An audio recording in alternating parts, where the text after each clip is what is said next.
Anyways मी निघते, तुम्ही busy आहात ना, मी येते. काळजी घ्या, सांभाळा तब्येतीला. आणि हो, अनुला तेवढ्या जरा आमच्या घरी फोन करायला जरा आळा घालता आला तर.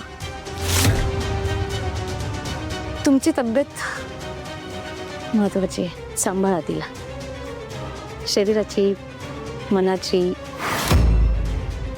बाय.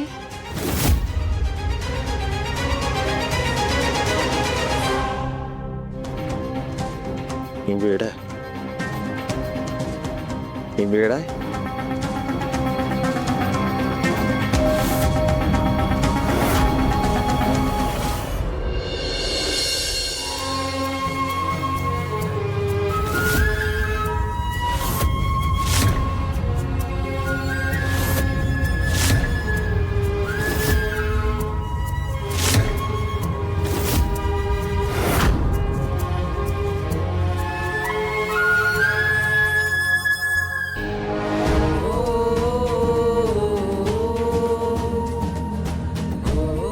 पिहू, अगं वेडाबाई, रडतेस कशाला? काय झालं?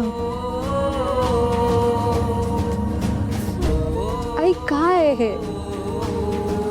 असे का वागतात सगळे?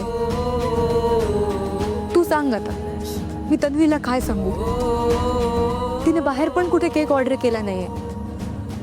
आई त्यावेळी तिचा प्रॉब्लेम होईल ना. आता नाही होणार. तू विसरलीस,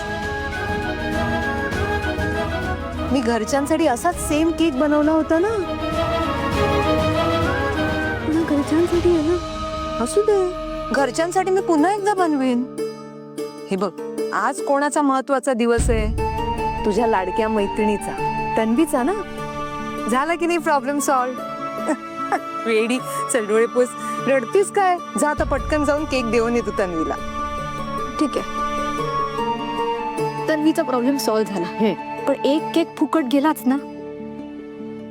आणि तुझी सगळी मेहनत वाया गेली, त्याचं कोणालाच काही वाटत नाही. आजी अशी कशी ग वागते तुझ्याशी? ती पण कोणाची सून होतीच ना. का तिची सासू पण तिच्याशी असंच वागायची म्हणून तुझ्यावर सूड उगवते ती? पिऊ, हे सगळं जाऊ दे ना बाळा. आणि हे बघ, मोठ्यांबद्दल आपण असं बोलू नये. पण मोठी माणसं मोठेपणाने वागतात का? सीमा काकू पण तिची सून आहे ना. पण मग तिच्याशी वेगळं आणि तुझ्याशी वेगळं असं का? माहित नाही बाळा.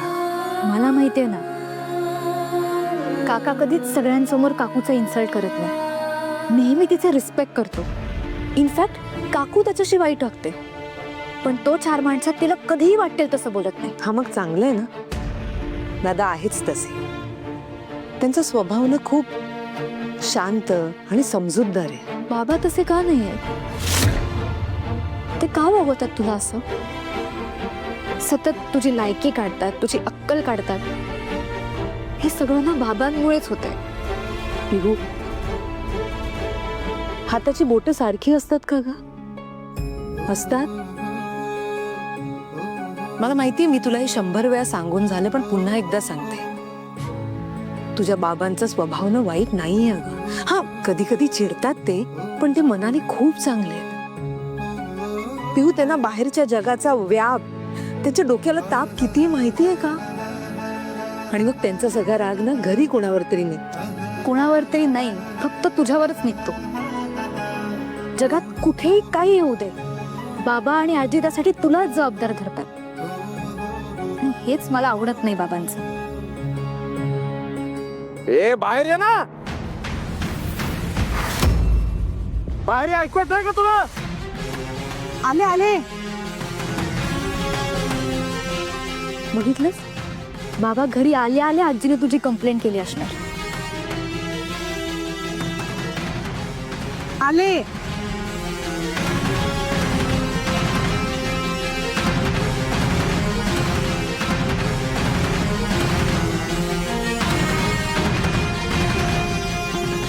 अवी, एवढे चिडायला काय झालं तुला? काय झालं चिड? तू मध्ये बोलू नकोस आई. अरे, आज अजिबात मध्ये बोलायचं नाहीस तू. इकडे काय झालं? तुझ्या माहेरी काय सांगतेस तू? माझ्या चाळ्या करतेस तुझ्या माहेरी. माहेरी कोणाला काही सांगितलं नाही. तू खोटं बोलू नको, नाही तर या वेणीने गळत आम्ही तुझा.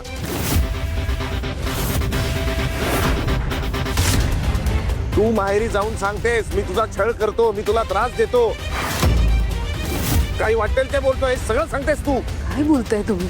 मी यातलं काही सांगितलं नाही, विश्वास ठेवा माझा. का पण त्यांना काय स्वप्न पडतं का? दुसऱ्यांदा झालं हे.